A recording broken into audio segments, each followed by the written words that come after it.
les vastes zones du monde qui n'ont jamais été examinées par l'archéologie. Ou, si l'on regarde par l'archéologie, on regarde seulement de manière minimale. Sous les eaux calmes et bleues, au large des côtes cubaines, repose un mystère qui défie toute explication depuis plus de 20 ans. Des balayages sonars ont révélé des formes géométriques enfouies sous les vagues, des motifs trop délibérés pour être ignorés, trop profonds pour être expliqués. Qu'est-ce qui dort exactement dans l'obscurité des profondeurs caribéennes?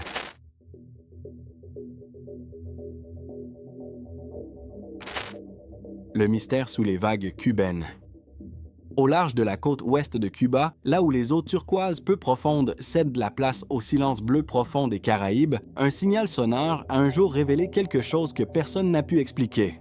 En 2001, les ingénieurs marins Paulina Zelitsky et Paul Weinsweig cartographiaient le fond marin pour le gouvernement cubain lorsque leurs instruments détectèrent d'étranges échos géométriques à près de 800 mètres de profondeur. Ce qui apparut sur leurs écrans était saisissant. Des lignes, des angles, des formes qui semblaient bien trop intentionnelles pour être le fruit du hasard. D'immenses formations semblaient émerger du plancher océanique, dessinant des contours que certains ont comparés à des pyramides et des places. C'était comme si la mer elle-même avait dissimulé les ruines d'un monde oublié. Le site de la découverte, près de la péninsule de Guanahacabibes, devint instantanément un sujet de fascination et de débat. Ces images étaient-elles la preuve d'une cité ancienne engloutie par la montée des eaux, ou le fruit de processus géologiques naturels façonnés par le temps et la pression? Personne ne pouvait l'affirmer avec certitude, mais à cet instant, une simple mission de cartographie s'est transformée en l'une des découvertes sous-marines les plus énigmatiques du 21e siècle, et le mystère de ce qui repose sous les vagues cubaines était né. Cartographier les profondeurs. Technologie et découverte. Comment les scientifiques ont-ils mis au jour une énigme enfouie sous près de 3/4 de kilomètres d'eau? La réponse commence par une technologie conçue non pas pour l'archéologie, mais pour l'exploration. En 2001, des chercheurs de la société canadienne Advanced Digital Communications, dirigés par les ingénieurs marins Paulina Zelitsky et Paul Weinsweig, effectuaient une cartographie sonare latérale pour le compte de l'Office national des ressources minérales de Cuba. Leur objectif était de repérer des formations géologiques et d'éventuels naufrages. Puis, au milieu des relevés classiques, le sonar commença à renvoyer des réflexions géométriques inhabituelles, des motifs si structurés qu'ils paraissaient presque architecturaux. Les formations s'étendaient sur des centaines de mètres, dévoilant des contours rectangulaires, des corridors et des formes évoquant des pyramides émergeant du fond marin obscur. Intriguée, l'équipe multiplia les passages sonores sur la zone, chacun confirmant la même géométrie organisée. Nous observions quelque chose qui ne correspondait tout simplement pas au schéma naturel attendu, se souviendra plus tard Zelitsky. Aucun submersible ni caméra haute définition ne fut déployé. Les profondeurs étaient trop importantes et le financement trop limité. Le mystère resta enfermé dans les données sonores, en attente de technologies et d'opportunités futures pour y revenir. Mais même sans preuve physique, ces relevés accomplirent quelque chose d'extraordinaire. Ils levèrent un rideau, révélant que le plancher océanique recèle encore des secrets capables de réécrire ce que nous croyons savoir de l'histoire humaine. Les secrets sous les vagues, ce que le sonar a révélé. Sous la surface frémissante de Cuba, le sonar dessina les contours de quelque chose d'extraordinaire. Les images suggéraient d'immenses formations s'élevant du fond marin, des motifs géométriques, des crêtes et des ombres semblant former des figures rectangulaires et même des sommets en forme de pyramide. L'échelle était vertigineuse. Certaines réflexions laissaient deviner des structures s'étendant sur des centaines de mètres, disposées selon ce qui ressemblait à des schémas organisés, bien trop symétriques pour être écartés sans investigation. À l'œil humain, cela ressemblait presque à un plan d'une cité ancienne dissimulée dans les profondeurs. Et pourtant, la vérité demeure insaisissable. Aucun artefact physique n'a jamais été retrouvé et les formations n'ont jamais été explorées par submersibles ni plongeurs. Sans échantillonnage direct, les affirmations selon lesquelles il s'agirait d'une ancienne civilisation restent totalement non vérifiées. Ce que les scientifiques savent, c'est que le fond marin calcaire de la région et son histoire de mouvements tectoniques peuvent naturellement créer des motifs imitant les constructions humaines, des terrasses, des marches, voire des reliefs pyramidaux sculptés par le temps et la pression. Pourtant, le site suscite une question troublante. Et si une partie de ce que nous voyons n'était pas due à la nature? Une colonie oubliée, engloutie par la montée des eaux durant l'ère glaciaire, pourrait-elle être enfouie sous les Caraïbes? Personne ne peut encore répondre. Les données sonars demeurent une énigme. Une invitation lancée aux explorateurs du futur de descendre voir de leurs propres yeux ce que la technologie n'a fait qu'esquisser.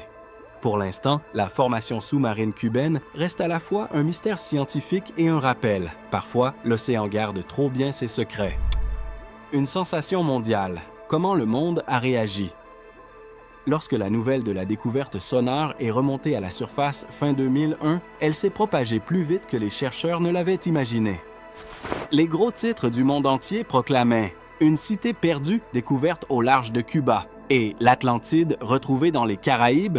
De grands médias comme Reuters, la BBC et The Guardian couvrirent l'histoire, mêlant émerveillement et scepticisme. Le public était captivé. Pour beaucoup, l'idée qu'une ville entière puisse reposer cachée sous les Caraïbes semblait sortie d'un mythe. Les forums de discussion et les premiers sites web fourmillaient de théories. Certains évoquaient des civilisations disparues, d'autres l'Atlantide. Même sans photo, les balayages sonars granuleux devinrent des symboles de la curiosité humaine confrontée au mystère. Mais la fascination glisse souvent vers la croyance. À mesure que l'histoire se répandait dans les médias et la culture populaire, elle s'éloignait peu à peu de la science rigoureuse pour se transformer en spéculation. Certains y voyaient la preuve d'un peuple ancien avancé. D'autres rejetaient le tout comme une illusion numérique. D'une certaine façon, la formation sous-marine cubaine est devenue deux histoires à la fois, celle d'une technologie dévoilant l'inconnu et celle de la facilité avec laquelle le mystère devient mythe. Le monde avait entrevu quelque chose d'extraordinaire, et qu'il s'agisse de pierre ou d'ombre, cela avait déjà pris racine dans l'imaginaire collectif. Les ombres du doute, science contre spéculation. Dès que l'histoire fit surface, la découverte suscita autant de scepticisme que d'émerveillement. Des géologues marins, océanographes et archéologues du monde entier examinèrent les images sonars, et beaucoup y virent non pas les vestiges d'une cité perdue, mais l'œuvre même de la nature. Des experts suggérèrent que les formations pouvaient être des structures calcaires naturelles, façonnées par l'érosion, l'activité tectonique ou l'effondrement d'anciens systèmes de grottes. Le fond marin cubain est réputé pour sa géologie karstique complexe, capable de produire des formes étrangement géométriques, terrasses, marches et même motifs rappelant des murs ou des pyramides. Le docteur Manuel Iturralde Villint, un géologue cubain de premier plan qui étudia directement les données, prôna la prudence. Il fit remarquer que pour que des structures artificielles atteignent de telles profondeurs, des dizaines de milliers d'années de changements géologiques seraient nécessaires, bien avant l'émergence des civilisations complexes. C'est intriguant, admit-il, mais sans échantillons physiques ou images directes, nous ne pouvons pas appeler cela une ville. D'autres adoptèrent sa même réserve. Le docteur Robert Ballard, découvreur du Titanic, rappela à quel point notre cerveau détecte facilement des motifs dans le chaos. Nous sommes des créatures qui reconnaissent les formes, déclara-t-il. Parfois, la mer nous taquine avec des illusions. Pourtant, ce débat révéla quelque chose de plus profond, non seulement sur la géologie, mais sur notre besoin humain de croire. Entre rigueur scientifique et espoir imaginaire s'étendait une frontière fragile, et cette découverte la suivait à la perfection. S'agissait-il d'une merveille géologique interprétée comme architecture ou d'une véritable relique d'un monde ancien? Tant que personne ne reviendrait avec une caméra et des preuves, le mystère resterait suspendu, quelque part entre science et spéculation. Quand la découverte façonne la croyance, la psychologie de l'inconnu. Le mystère au large de Cuba ne toucha pas que la communauté scientifique, il s'empara de l'imaginaire humain. Dès le début des années 2000, bien avant les hashtags viraux et les flux d'actualités infinis, l'histoire circula sur les forums, dans les magazines et dans les documentaires nocturnes. Partout, les gens posaient la même question. Et si c'était vrai? Des psychologues et des historiens se penchèrent ensuite sur la raison pour laquelle ce type de récit exerce une telle fascination. L'idée d'une civilisation perdue parle à quelque chose de primitif en nous, un désir de savoir oublié, la quête d'une preuve que l'humanité s'est déjà élevée et effondrée. Elle évoque à la fois l'émerveillement et l'inquiétude, touchant la même partie de l'esprit que les mythes, les mystères et l'inconnu. Les scientifiques mettaient en garde contre les interprétations hâtives. mais la fascination n'est que rarement rationnelle. Chaque nouvelle version, chaque titre spéculatif ajoutait une couche de croyance.